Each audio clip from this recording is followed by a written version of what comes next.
head for my in-laws' house begrudgingly.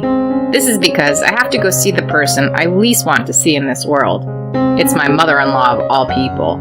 She's the mother of someone I love, but I just don't like her. Perhaps sensing my feelings, my daughter started to cry as soon as we arrived at my in-laws' house.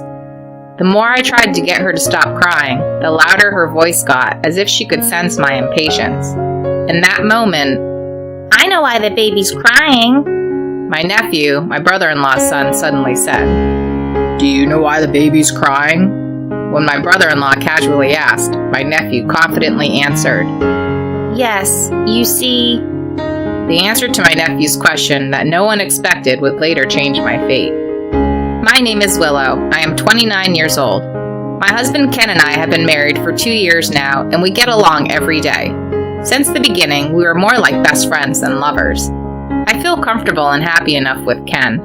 But there's one person who doesn't like our relationship. That is my husband's mother. My mother-in-law didn't like me very much from the beginning of our marriage. She didn't tell me this directly, but every time I saw her, she would give me a hard time. And she only harasses me when she's alone with me. She must love her youngest son, Ken, very much.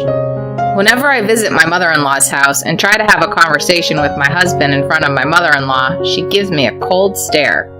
And as soon as we're alone, she would start complaining about it. "I think it's very bad taste for your wife to be affectionate with your husband in front of me. I'm Ken's mother. I'm his blood family, so can a stranger like you not get in my way? I wish he would just divorce you." And so on and so forth, as if I was the bad guy throwing one heartless word after another. I was so shocked by these harsh words that I couldn't say anything back. I had no idea that my mother-in-law hated me so much. What should I do? I want to have a good relationship with her, but this is not good at all. I had to make sure Ken never knew about this. In hindsight, I should have talked to my husband and distanced myself from my mother-in-law right away. But at the time, I was desperate to somehow be accepted as his wife. The real hell started after that. 6 months into our marriage, my mother-in-law became obsessed with her grandchildren more than necessary. "Willow, you know, I think our heir must be a boy." One day, as soon as I showed up at my in-laws' house, she suddenly said that to me. My husband and father-in-law who were there, including myself, froze. It was Ken who spoke up on my behalf. "What's wrong with you, Mom? You have been married for 6 months, right? It should be time to start having a baby." "Don't talk to me like that. A child is a gift. It's not a given that you'll have a baby within 6 months of marriage, so..." "But with Kyle and his wife got pregnant right after they got married." "That doesn't matter. We have our own pace. Mom, don't meddle too much." My mother-in-law is not amused by my husband's words. I deliberately pretended not to notice the occasional cold glare from my mother-in-law. Ken's brother Kyle got married 5 years ago.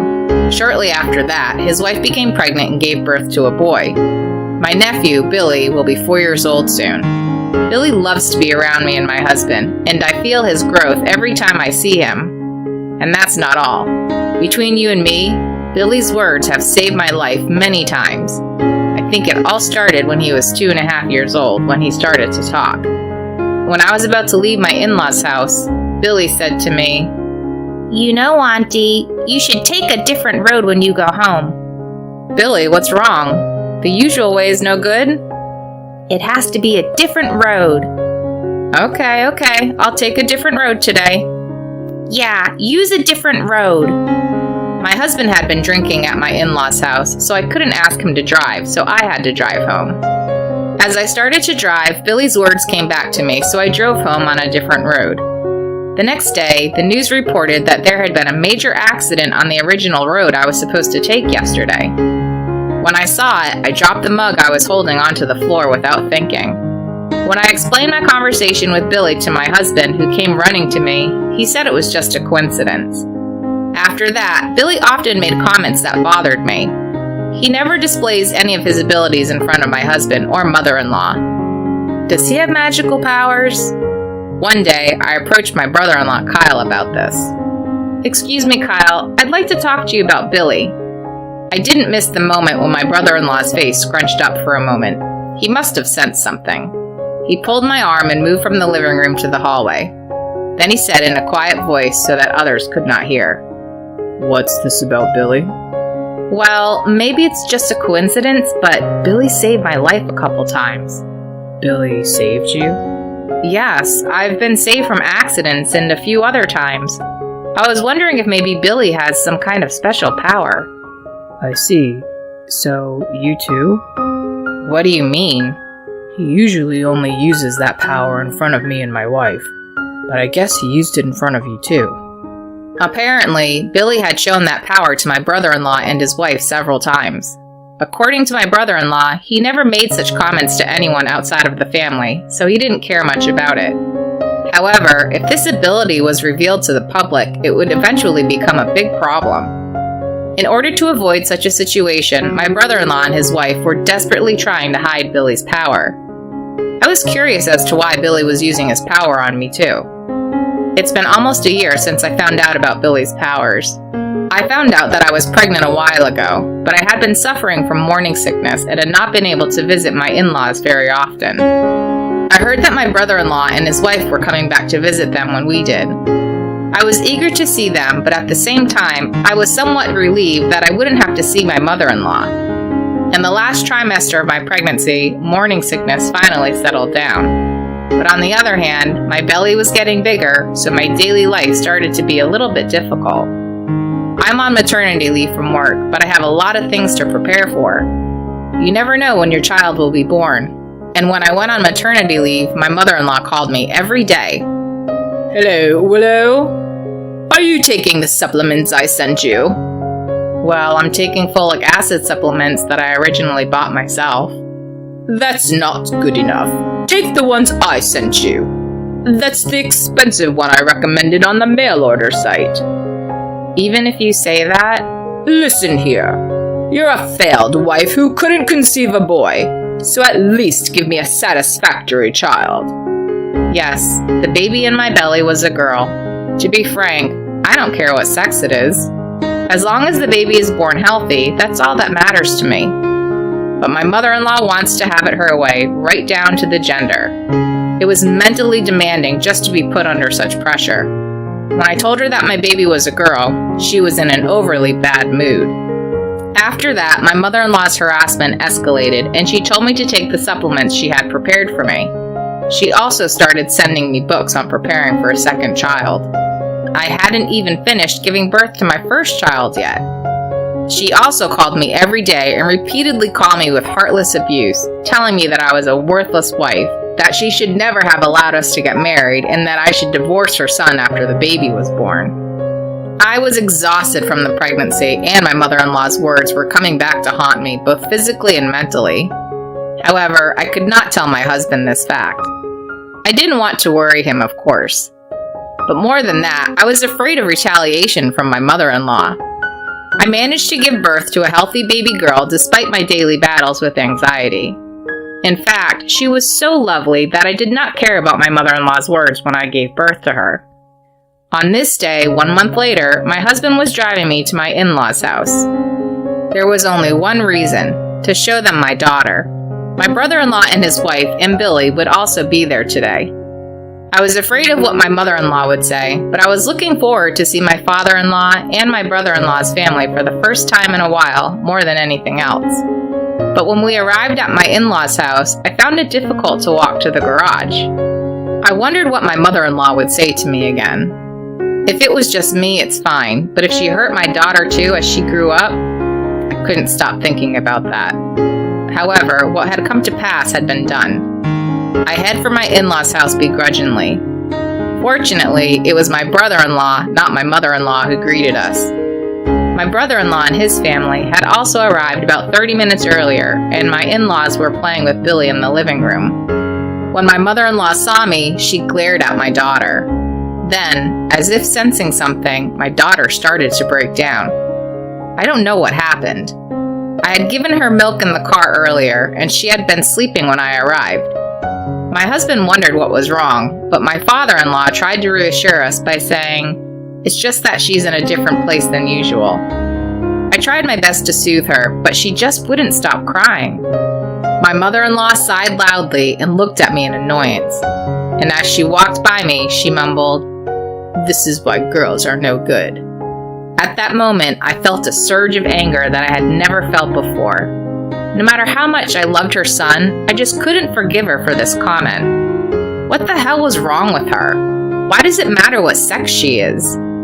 What is that attitude when your grandchild is born safe and sound?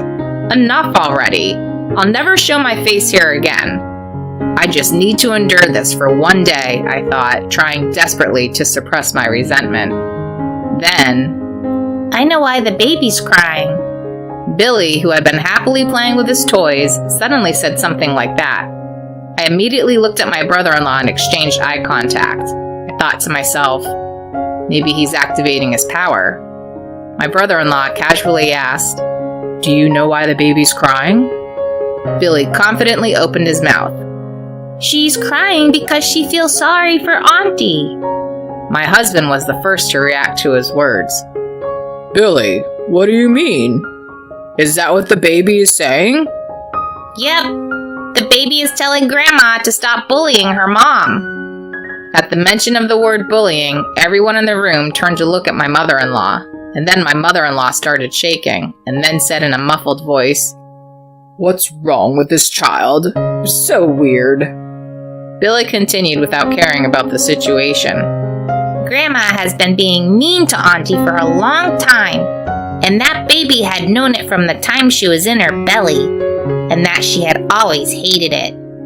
My husband responded to Billy's words with a straight face. "Billy, is that true?" "Yes, it's true. The baby says she couldn't even tell her daddy because he's too nice to her. The baby is saying, 'Daddy, please help Mommy.'" "I see. Thank you. Billy, you made me finally realize it too." My husband stroked Billy's head and gave him a gentle smile. Then he turned his head back to his mother and his expression changed to that of a demon. He could hear his mother's voice, but he didn't care and started to yell at her. "Mom, is it true what Billy just said?" "No, it's not true. I don't know anything about that. You're insane to believe anything a child says." "I'm going to ask Willow for the facts right here and now, okay?" "Of course it's okay. Willow knows the truth. I've never been mean to you, have I?" My mother-in-law drags her face and makes eye contact with me as if she's trying to get me to cover for her. I realized for a moment that I was intimidated, but at the same time, all the times my mother-in-law had sneered at me came rushing back to me. If there was ever a time to admit everything, I thought it was now. I looked my husband straight in the eye and said, "Ken, I'm sorry I didn't tell you before. Your mother has been bullying me ever since we got married." "I knew it. But I was afraid of what she would do to me if I told you." "Thank you for telling me. I'm sorry I didn't notice." I shook my head and my husband hugged me and my daughter. Then he turned to my mother-in-law and said something I've never heard him say before. "How dare you do this to someone I care about? I didn't think you were that much of a jerk. I'm disappointed. I don't even consider you a mother anymore. I want you to stay the hell out of my life." No. Please, Ken. It's not what you think. This is a misunderstanding." "Misunderstanding? Why would Willow lie about this? I know for a fact that you've been bullying Willow. You should be ashamed of yourself as a mother. You knew that if you did that, your family would be disgusted with you." "Because Willow took you from me, and because the baby wasn't a boy, so I did it for you." "For me? If that's what you think, then don't ever get involved with us again. My life will be ruined because of you, Mom. And what's wrong with your grandchild being a girl? Don't force your selfish desires on me." "Ken, please listen to me.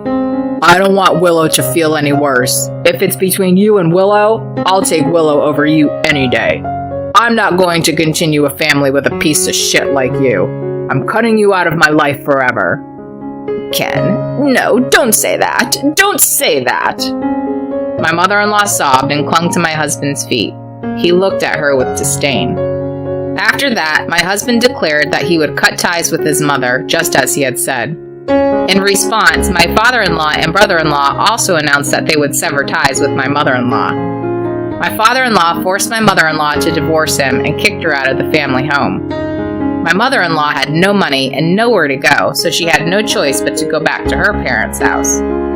However, my mother-in-law, who can barely make ends meet, is now treated like a housekeeper. It's the best ending she could have deserved. Karmic retribution. She should suffer at best until the day she admits her wrongs.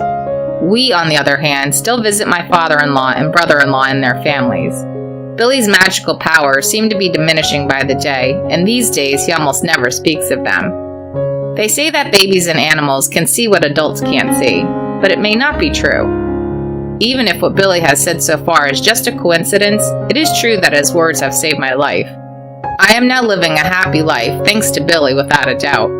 I hope one day to tell my daughter about his magical power.